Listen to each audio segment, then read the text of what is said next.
దేశ రక్షణ రంగం తిరుగులేకుండా దూసుకుపోతోంది. గత ఆర్థిక సంవత్సరంలో డిఫెన్స్ సెక్టార్ రికార్డ్ స్థాయిలో ఉత్పత్తులు నమోదు చేసింది. ఎగుమతులు 21,000 కోట్లకు ఎగబాకాయి. రక్షణ రంగంలో భారతదేశం గ్లోబల్ లీడర్గా మారుతోంది అనడానికి ఈ లెక్కలే నిదర్శనం. అన్ని రంగాల్లో దేశం గణనీయమైన వృద్ధి రేటు సాధిస్తోంది. ప్రధాని మోడీ నేతృత్వంలో కీలక సెక్టార్లు ప్రతి ఏడూ పురోగమిస్తున్నాయి. ముఖ్యంగా 2023-24 ఆర్థిక సంవత్సరంలో రక్షణ రంగంలో దేశీయ ఉత్పత్తి రికార్డు స్థాయికి చేరింది.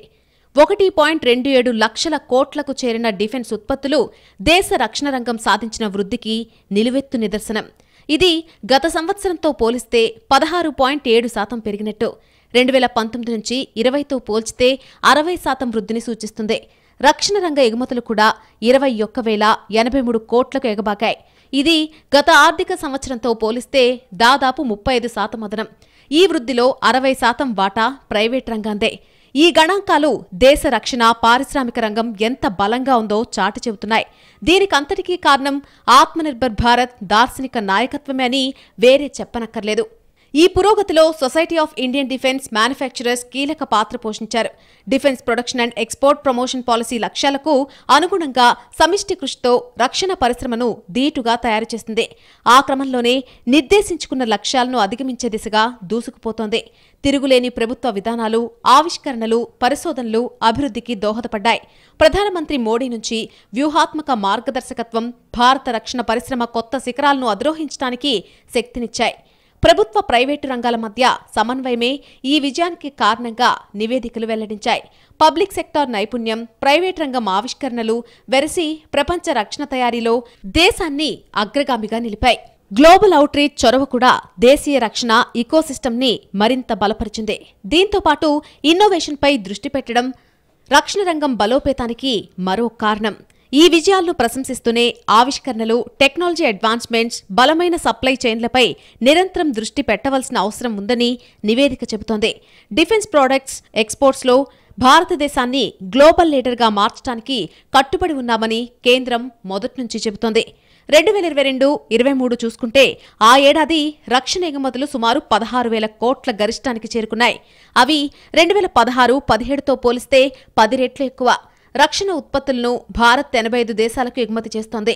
మేక్ ఇన్ ఇండియా పట్ల భారతదేశ ప్రతిభకు, ఉత్సాహానికి ఇది ఒక నిదర్శనమని ప్రధానమంత్రి మోడీ నాడు అభివర్ణించారు. భారతదేశాన్ని రక్షణ ఉత్పత్తుల తయారీ హబ్గా మార్చాలనే సంకల్పంతో ఉందని పీఎం చాలా వేదికల మీద స్పష్టం చేశారు.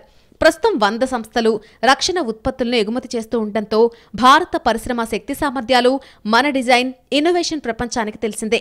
పెరుగుతున్న రక్షణ ఎగుమతులు, ఏరో ఇండియా 2023లో 104 దేశాల భాగస్వామ్యం మన రక్షణ తయారీ సామర్థ్యాలకు నిదర్శనం. గత కొన్నేళ్లుగా ఈ రంగంలో సంస్కరణలు సత్ఫలితాలిస్తున్నాయి. 8 ఏళ్ల క్రితం రక్షణ రంగ దిగుమతిదారుగా పేరున్న మన దేశం నేడు Dornier 228 155 mm advanced towed artillery guns, BrahMos క్షిపణులు, ఆకాశ్ క్షిపణి ఇలాంటి వ్యవస్థలను ఎగుమతి చేసే స్థాయికి చేరుకుంది. రాడార్లు, సిమ్యులేటర్లు, మైన్ రక్షిత వాహనాలు, సాయుధ వాహనాలు, పినాకా రాకెట్ లాంచర్లు, మందుగుంటు సామాగ్రి ఇలా అనేక రక్షణ రంగ విడిభాగాలను భారత్ ఎగుమతి చేస్తోంది. తేజస్, తేలికపాటి యుద్ధ హెలికాప్టర్లు, ఎయిర్ క్రాఫ్ట్ లాంటి వాటికి ప్రపంచవ్యాప్తంగా డిమాండ్ పెరుగుతోంది. రక్షణ ఎగుమతులకు ఊతమిచ్చేందుకు కేంద్ర ప్రభుత్వం గత 5-6 ఏళ్లుగా అనేక విధానపరమైన కార్యక్రమాలు చేపట్టి సంస్కరణలు తీసుకొచ్చింది. ఎగుమతి విధానాలను సరళీకృతం చేస్తుంది. ఎండ్ టు ఎండ్ ఆన్లైన్ ఎగుమతి ఆథరైజేషన్తో ఇండస్ట్రీని ఫ్రెండ్లీగా మార్చేశారు. ఆలస్యాన్ని తగ్గించారు. సులభతర వ్యాపారాన్ని తీసుకొచ్చారు. భారతీయ రక్షణ ఉత్పత్తులను ప్రోత్సహించడానికి, భారతీయ పరిశ్రమలను సులభతరం చేయడానికి విదేశాల్లోని రాయబార కార్యాలయాలతో సమీక్షలు నిర్వహిస్తున్నారు. ఇండస్ట్రీ అసోసియేషన్ల భాగస్వామ్యంతో మిత్రదేశాలతో వెబినార్లు నిర్వహించారు.